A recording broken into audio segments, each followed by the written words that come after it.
So இன்றைக்கி நான் உங்களுக்கு செஞ்சு காணிக்க போகிற ரெசிபி என்னன்னு பார்த்தீங்கன்னா பைனாப்பிள் புளிசேரி, பைனாப்பிள் மோர் குழம்புன்னு கூட சொல்லிக்கலாம். ஸோ ரொம்ப ஈஸி, ரொம்ப டேஸ்டி. இது வந்து எங்கள் ஊர் நாகர்கோயில் ப்ளஸ் கேரளா இன்ஸ்பயர்டான ஒரு ரெசிபி. எங்கள் ஊரில் முக்கால்வாசி கல்யாணம் ஃபங்க்ஷனில் இது வச்சுருவாங்க. ஸோ இதுக்கு தேவையான இன்க்ரீடியன்ட்ஸ் என்னெல்லாம்னு பார்த்தீங்கன்னா பைனாப்பிள் 1 கப்பு வந்து கட் பண்ணி வச்சுருக்கேன், 1/2 கப் வந்து அரைச்சி வச்சுருக்கேன், அதுக்கப்புறம் மஞ்சள் பொடி, அதுக்கப்புறம் சில்லி பவுடர், இது வந்து தயிர் நல்லா பீட் பண்ணி வச்சுருக்கேன், அரைக்கிறதுக்கு வந்து தேங்காய், பச்சை மிளகா, ஜீரகம் இவ்வளோ வச்சுருக்கேன் இந்த சின்ன கண்டெய்னரில் வந்து. அதுக்கப்புறம் இது வந்து சால்ட்டும் சுகரும் தேவைக்கு தக்கன வச்சுக்கோங்க. அதுக்கப்புறம் இதில் வந்து தாளிக்கிறதுக்கு வந்து கடுகு, உளுத்தம்பருப்பு, வரமிளகா, கருவேப்பிலை. ஸோ இப்போ நம்ம வந்து இந்த புளிசேரி எப்படி பண்ணிடலான்னு பார்த்துடலாம். ஸோ ஃபஸ்ட்டு ஒரு ஜாரில் வந்து அரைக்கக்கூடிய இன்க்ரீடியன்ட்ஸ் போட்டுடலாம். தேங்காய்,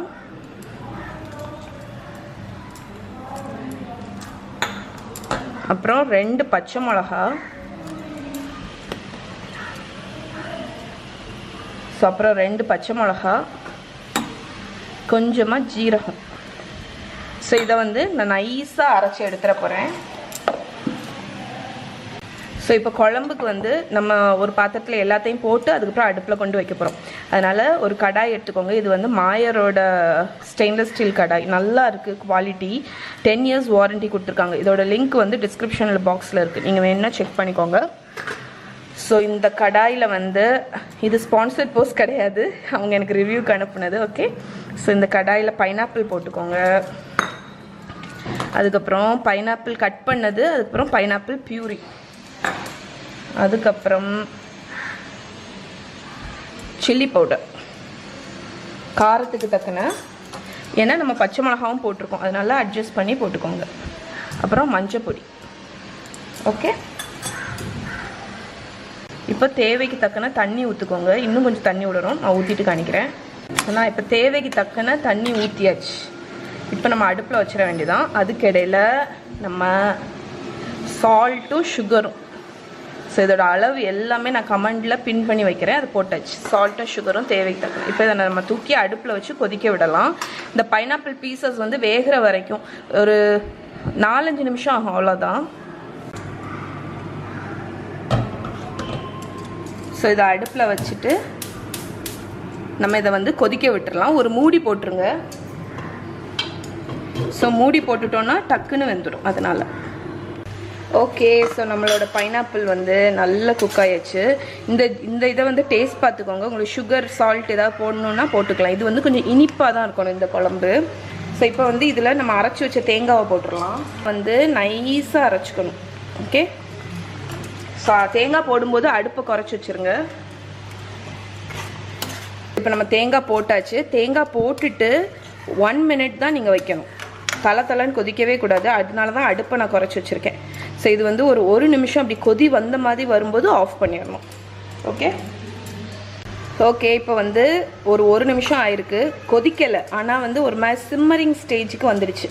இந்த ஸ்டேஜில் நான் அடுப்பை வந்து ஆஃப் பண்ணிட போகிறேன். ஸோ அடுப்பை ஆஃப் பண்ணிவிட்டு நீங்கள் என்ன பண்ணணுன்னா, இந்த தயிர் நம்ம வச்சுருக்கோம்ல அந்த தயிரை விட்டுறலாம். மிக்ஸ் பண்ணிகிட்டே இருங்க, இல்லைன்னா திரிஞ்சு போயிடும்.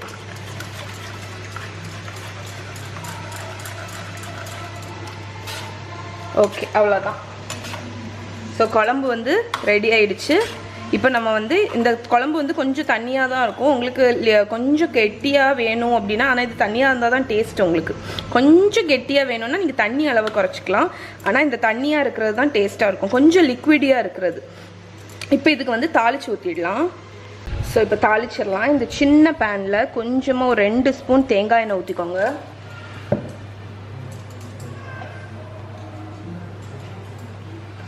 ஸோ தேங்காய் எண்ணெய் காஞ்ச உடனே கடுகு, உளுத்தம்பருப்பு, கருவேப்பிலை, 2 வரமிளகா,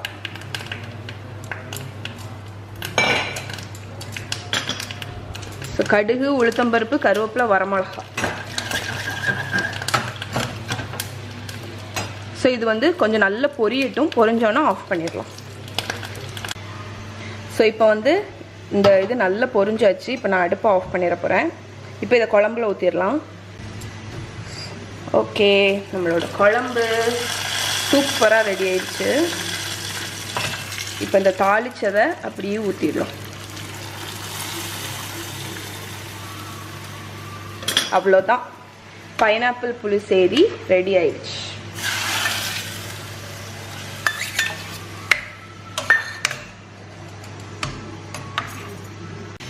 ஓகே, ஸோ நம்மளோட சுவையான பைனாப்பிள் புளிசேரி ரெடி ஆகிடுச்சு. பாருங்கள், இது வந்து பிளெயின் ரைஸ் கூட உருளைக்கிழங்கு பொரியல், இஞ்சி பச்சடி வச்சு சாப்பிட்டிங்கன்னா ரொம்ப நல்லாயிருக்கும். ஸோ இதை ட்ரை பண்ணி பாருங்கள். ட்ரை பண்ணி பார்த்துட்டு எப்படி இருக்குன்னு சொல்லுங்கள். கண்டிப்பாக உங்களுக்கு ரொம்ப பிடிக்கும். ஸோ இதோடு இன்றைக்கி வீடியோ முடிச்சுக்கிறேன். இன்னொரு வீடியோவில் உங்களை மீட் பண்ணுறேன். பாய்.